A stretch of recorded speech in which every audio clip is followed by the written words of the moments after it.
इसमें क्या लिखा है भागवत में, भागवत महात्म्य स्कंद पुराण विष्णु खंड से क्या लिखा गया भागवत में?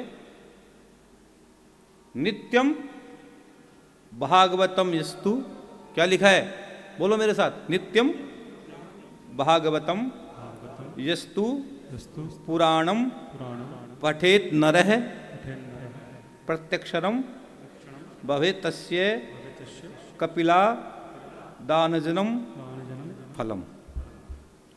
इसमें लिखा है मतलब नित्यम भागवतम यस्तु, जो व्यक्ति नित्य भागवत पढ़ता है, जो नित्य भागवत श्रवण करता है, ये मेरे शब्द नहीं है, वो भागवत के महात्म्य में लिखा है।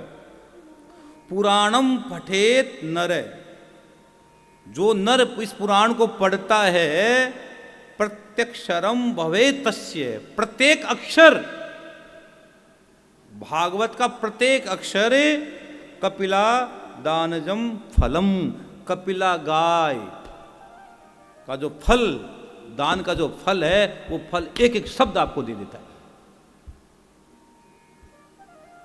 जितना भी फल दुनिया में किस तीर्थों में स्नान करने का फल है, दान देने का फल है, जो फल आप चाहते हो, भागवत का एक एक शब्द आपको दे देता है। ये भागवत में लिखा गया है, ये भागवत में लिखा गया है। हाँ, और यहां तक लिखा है, सुनो आगे एक श्लोक और पढ़ो मेरे साथ। श्लोकार्धम श्लोक पादम वा नित्यम भागवतोद्भवम पठेत शृणुयाद यस्तु गो सहस्र फलम लभेत।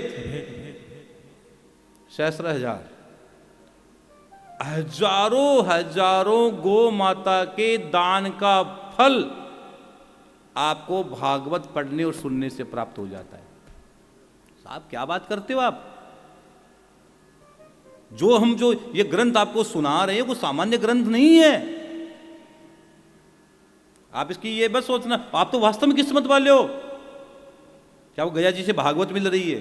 नहीं, कई समय हाँ भाई साहब कहीं फोन पर बात करते हो, कहीं डोलते होते, कहीं सोते होते, हाँ कहीं सो रहे होंगे, कोई झूठे बोल रहे होंगे, कहीं गांव घूम रहे होंगे, कहीं मोटरसाइकिल ट्रुन ट्रुन चलते होंगे, कहीं गाड़ी में बैठकर घूम रहे होते, कहीं झूठ बोल रहे होंगे, कहीं पाखंड कर रहे होते, किसी को बच्चे को मना रहे होते, कहीं पत्नी को मना रहे होते, पति को मना रहे होते, खा रहे होते, घूम रहे होते, अरे कुछ तो कर रहे होते, लेकिन इस समय आप गया में बैठे हो और गया से भागवत सुन रहे हो। अरे कम किस्मत वाले हो आप। देखो ये लिखा है, आप देखो, सुनो आगे सुनो, बोलो। यह है पठेत प्रयतो नित्यम श्लोकम भागवतम सुत अष्टादश पुराणानाम फल मुवाप्नोति मानव। जो व्यक्ति भागवत के को पढ़ता है, सुनता, एक श्लोक को भी सुनता या पढ़ता है, उसको 18 पुराण का जो फल है वो मिल जाता है। अष्टादश पुराणेषु व्यासस्य वचनद्वय परोपकार पुण्याय पापाय परपीडनम। 18 पुराणों का फल मिल जाता है केवल आप सुनने